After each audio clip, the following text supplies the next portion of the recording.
Welcome to Truth Corner. My name is Lachey Hawkins, and today's session is No More Pretend.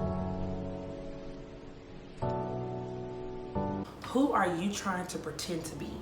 A lot of times we pretend to be someone we're not. But why do we do that? Is it because that we are insecure about our own selves and we feel like no one is gonna like us by showing who we really are? I think part of No More Pretending for me was that I got tired of being someone that I wasn't.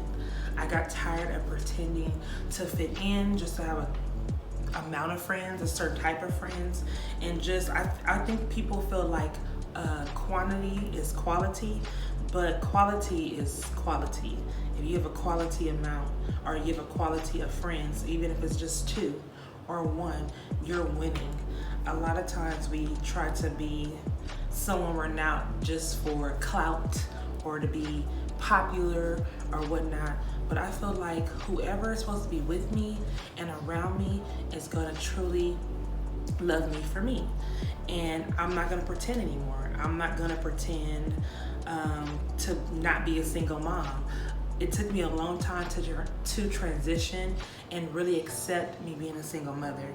I remember at times where I would go to the mall, to the store, and still wear my engagement ring when I was divorced because I just didn't want people to think that I was a woman having a child out of wedlock.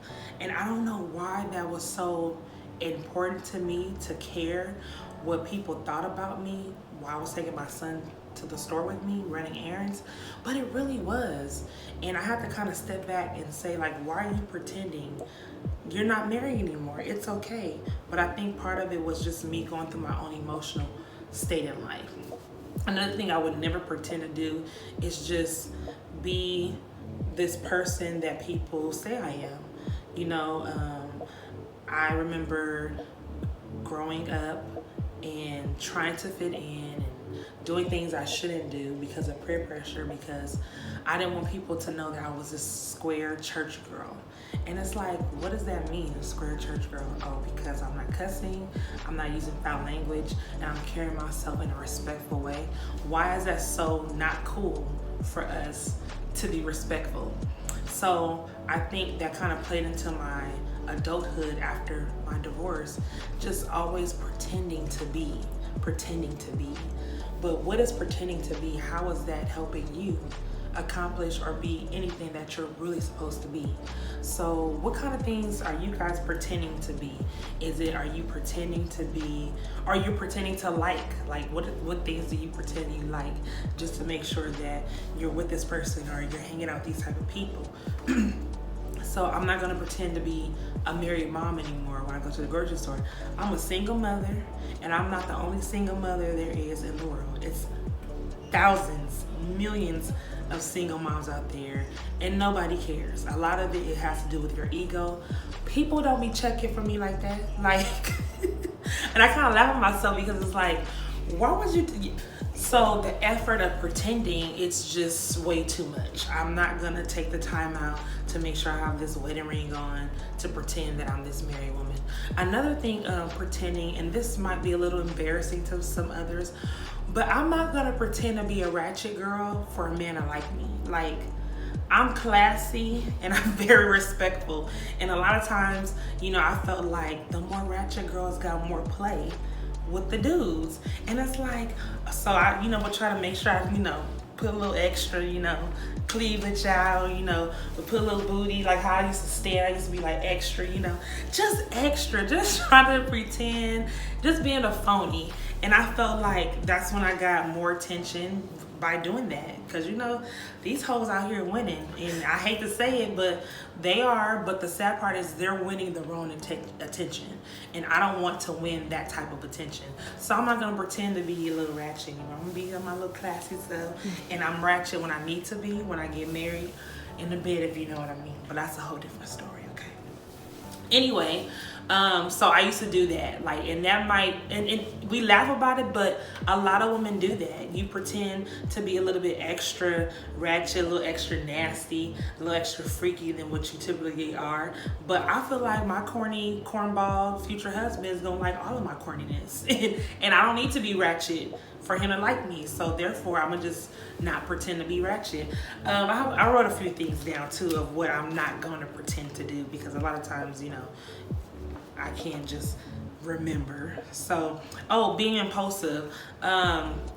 Typically, I'm not an impulsive person, but for some reason, and when I say impulsive, maybe more spontaneous. Sometimes I'm spontaneous and sometimes I'm not, but I felt that being spontaneous, it seemed like that's what people like, so I would be more spontaneous.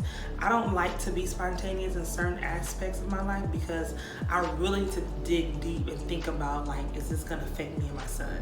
So I'm not gonna pretend to be that either. Like, whatever my character, my makeup is, that's what you get. You like it or you don't. So if I'm not spontaneous enough for you, if I'm not nasty enough for you, ratchet enough for you, ghetto enough for you, you know, nigga this, nigga that enough for you, like, I'm not doing it. Like, this is what you got.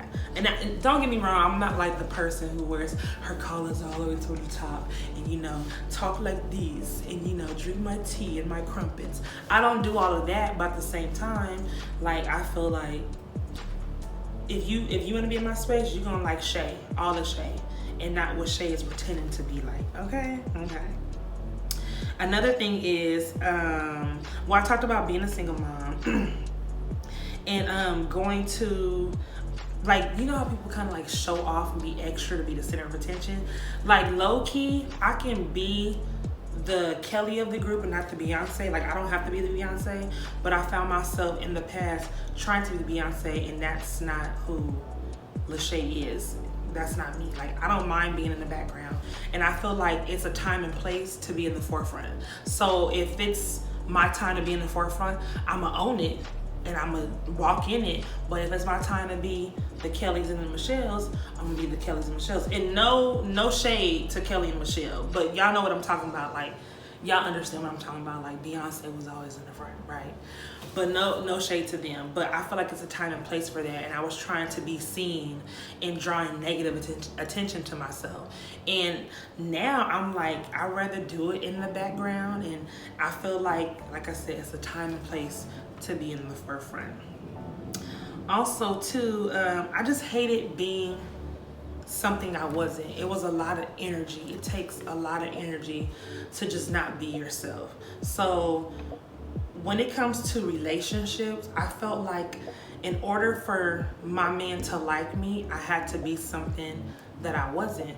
But the crazy part is, when I first started dating my ex-husband, he liked me because I was this corny, sweet, nice girl. But then after a while, I guess corny, sweet, nice girl wasn't really what he wanted. So he even pretended to be this type of guy that everybody told him he should be, and that's why he ended up being with someone like me. When in reality, he probably liked the ratchet girls. And it's no harm. If you like a ratchet girl, if you like a ratchet dude, by all means, it's your decision. God gives us a free will for everything in life. If that's what you like, that's what you like. But don't try to groom somebody into something that you want. Now, don't get me wrong. Relationships, yes, you definitely have to compromise, but not in the sense of you're changing someone's whole character and personality. Don't try to pretend to be someone you're not. And I feel like we both were doing that. He was pretending to be this, you know, guy that I thought he was, and I was pretending to be this girl that he thought I was. And because we were pretending, when we became ourselves, we start to clash a lot, because you can only pretend for so long. After a while, those layers and those masks start to unfold. You start to get comfortable and you start to be yourself. And it's like, wait a minute, who are you? Who are you? Why you're doing that? Why are you doing that? And it's like, okay, who are we really? So try to just love you. I mean, you are okay. I'm sure. Trust me. Whoever's supposed to be in your corner, whoever's supposed to be around you, is gonna appreciate who you truly are. Don't pretend to be with anybody, or don't pretend to be anybody to be with somebody. It's not worth it. You are you. God made you that way. He made your character, your personality, everything was pretty much predetermined before you was even born. And though we learn things and stuff, and you know, we learn as we go, and certain behaviors are learned, but at the end of the day, your inner makeup is just who you are, and just own it. Be you. Do not pretend to be anyone else. In the meantime, make sure you think it, do it and be it. Love you guys.